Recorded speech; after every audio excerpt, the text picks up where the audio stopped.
오페론은 원핵생물에서 전사 번역을 조절하는 하나의 수단입니다. 그중 저당 오페론을 생투에서 세부적으로 배우는데요. 저당 오페론은 세 가지 부위가 있어요. 작동 부위, 프로모터, 그리고 저당 분해 효소라는 단백질을 합성하기 위해서 필요한 구조 유전자. 이 프로모터에 RNA 중합 효소가 붙으면 뒤에 구조 유전자가 전사되고 그 mRNA가 번역되겠죠. 그런데 저당도 없는데 효소를 만들면 낭비이기 때문에 이 똑똑한 원핵생물은 효소를 만들지 말지를 조절하는 겁니다. 이 저당 오페론에 대해서 효소를 만들까 말까를 조절하는 유전자, 조절 유전자가 오페론의 바깥에 있습니다. 기출에서 여러 번 물어봤죠? 조절 유전자가 오페론에 속하느냐? 아니다. 중요한 개념이고, 다시 요약해 보겠습니다. 이만큼이 저당 오페론인데 저당 분해 효소를 만들 거다. 그런데 낭비를 막기 위해 저당 유무에 따라 전사를 조절할 거고, 오페론 바깥에 조절 유전자를 전사 번역해서 억제 단백질이 작동부에 결합하면 RNA 중합효소가 프로모터에서 구조 유전자 전사 종결 부위까지 가는 경로가 차단돼서 이 저당 분해 효소를 만드는, 즉 전사를 억제할 수 있다. 여기까지가 오늘의 내용입니다.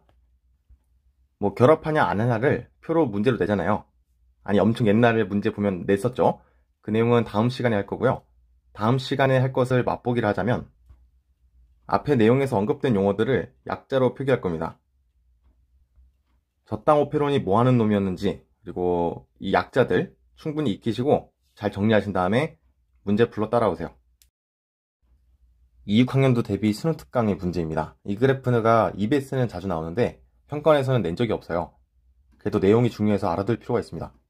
천천히 한번 읽어보시고요. 저는 문제는 안 풀고 그래프 설명만 하고 넘어가겠습니다. 두 가지 곡선이 있어요. 하나는 전사고 하나는 번역인데 T1에 저당을 넣어줬더니 먼저 시작하는 곡선이 있죠. 그러니까 이 A라고 써있는 진한 곡선, 실선이 전사된 mRNA입니다. 그러면 시간차를 두고 생겨나는 이 점선이 저당 분해 효소고, 그래프 개형을 해석해보면 T2의 저당을 제거하니까 mRNA는 소멸하고 있어요. 필요가 없다고 판단돼서 분해되고 있기 때문이에요. 그러니까 오페론은 엄밀하게 얘기하면 번역이 아닌 전사를 조절한다는 걸 알 수 있습니다. 이 디테일이 되게 중요한 거예요. 그러면 질문. 여러분이 안 궁금하시겠지만 제가 대신 질문. 왜 저당 분해 효소 그래프는 mRNA처럼 감소하지 않느냐? 그거는 아직 저당 분해 중일 수도 있고요. 번역 조절이 전사 조절보다 복잡해서 느려서일 수도 있고요. 그리고 제가 지금 형광펜 쳐놨는데 mRNA가 감소 중인 거지 뿅 하고 사라진 게 아니에요. 그러니까 일정 부분은 번역되고 있겠죠. 어떤 이유든 간에 전사 조절이 선행되고 있다. 오페론은 전사 조절이라는 거예요.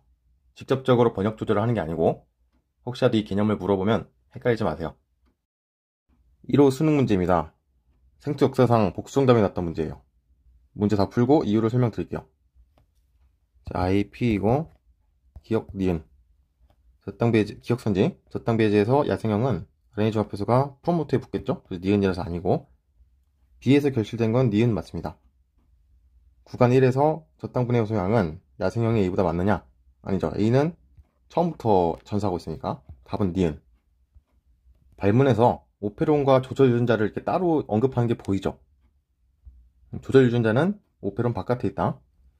그래프에서 야생형은 잠깐 뜸을 들이잖아요.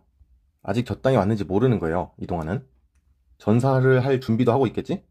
근데 A는 처음부터 치솟잖아요. 이렇게 저당이 없을 때는 전사가 억제되고 있어야 되는데 A는 조절 유전자에서 억제 단백질이 합성되고 그 억제 단백질이 작동 부위에 붙는 이 과정이 어딘가가 문제가 생긴 거예요.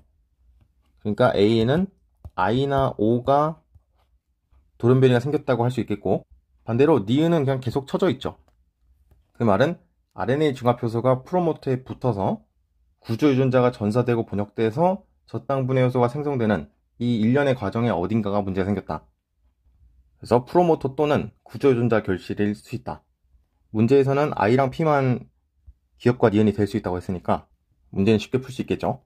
복수 정답으로 답이 4번이었는데 이유는 뭐냐면 저당 유무에 상관없이 조절 유전자는 항상 전사 번역이 일어나고 있어요. 억제 단백질은 배지와 상관없이 항상 발현되고 있다. 그러니까 어떤 사람들이 이렇게 읽은 거예요. RNA 중합효소가 프로모터에 붙느냐 라고 읽은 게 아니라 조절 유전자에 붙느냐, 그래서 언제나 억제 단백질을 합성하고 있느냐, 이렇게 읽으면 또 기억이 맞는 말이죠. 자, 한때 난리가 났었던 그런 수능 문제였습니다. 젖당이 없을 때 작동 부위와 구조 유전자, 기억, 젖당 분해물소의 아미노산 서열은 B에 암호되어 있다.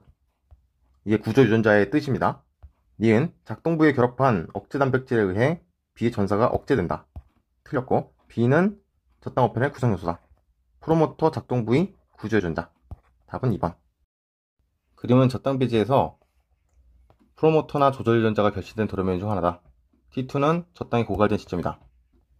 축 쳐져 있으니까 프로모터겠죠. 자, 기억, A는 프로모터 결실. T1에서 젖당이 첨가됐을 때 조절 유전자 전사, 그러니까 억제 단백질이 항상 만들어져 있다. T1인 게 중요한 게 아닙니다. 항상 만들어져 있고, 디귿, 전사되는 mRNA의 양은 2에서가 1보다 많다. 1에서는 지금 생장을 이만큼 하고 있죠. 근데 2에서는 생장이 멈췄어. 그냥 유지만 하고 있죠. 그러니까 mRNA 전사량은 1에서가 더 많다. 답은 3번입니다. 가는 오페론이고, 나는 젖당 배지에서 기억, 니은, 디귿 중 하나다. I, B, Z고, A는 기억, 니은 중 하나니까 프로모터겠죠. 자, 기억선지. 구조 유전자는 조절 유전자냐? 디귿은 기억이냐? 라고 물어보니까 아닌 거고, A는 니은 결실 제가 적어놨고, 구간 1에서 부터 어쩌고, 아니죠. 구간 1인 게 중요한 게 아니라 항상 억제 단백질을 생성한다. 답은 5번. 자, 표를 줬습니다. 블라블라. 기억, 니은, 디귿 중에 결실인데, 야생형에 비해서 젖당 분해효소를 못 만드니까 얘는 니은 결실일 거고, 얘는 억제 단백질 못 만드니까 기억 결실. 기억선지. B는 기억 제가 써놨죠? A는 A 억제 단백질은 니은에 결합한다. 디귿 작동부에 결합한다. 틀렸고, 구조 유전자는 디귿이 아니라 구조 유전자에 있겠죠. 그래서 틀렸다. 답은 1, 2번. 자, I랑 Z 결실 중 하나인데 쳐져 있으니까 Z. 자, 기억선지. 기억은 젖당 오페론에 포함 안 한다 있고요. A는 니은 결실 맞고, 1에서 억제 단백질, 이거는 구간 1이 중요하지 않다. 답은 4번. 자, 기억과 니은은 IP고, 축 쳐져 있는 P고, A, B는 나눈 거는 젖당 첨가 전후겠죠. 네, 맞습니다. 자, 기억선지. X는 니은 결실입니다. B는 젖당에 있을 때 맞고, 구간 1에서, 이거 계속 반복되네요? 맞는 선지. 네, 답은 4번. 자, 구간 1에다 X 친 거예요. 틀렸다는 게 아니고. 자, 오른쪽이 문제 중복이라 다시 가져왔습니다. 죄송합니다. 자, 젖당이 없을 때 야생형과 조절 유전자의 작용을 나타낸 것이다. I, P, Z, 억제 단백질이죠. 기억은 오페론 포함되지 않고, 니은은 프로모터입니다. 작동부에 결합한 억제 단백질에 의해서 억제되겠죠. 계속 반복되고 있어요. 자, 마지막 문제인데 너무 쉬워요. I랑 O고, 젖당 배지고 아닌 배지겠죠. 기억은 조절 유전자고, A는 없는 배지, 디귿은 항상 생성한다. 한편으로는 속상합니다. 오페론을 정말 많이 좋아했는데 이렇게 성의 없이 몇 년 연속으로 똑같은 문제만 내고, 구병 수능에는 진핵생물 전사인자 되겠죠. 그렇지만 수능은 결과론이다. 혹시 모른다. 오페론이 갑자기 부활해서 내 발목을 잡을 수도 있다. 단 1%라도 나올 수 있다면 공부하는 겁니다. 다음 시간에는 저 같은 옛날 사람들이 풀었던 오페론 옛날 문제들 있죠? 오페론 클래식. 다음 편에서 뵙겠습니다.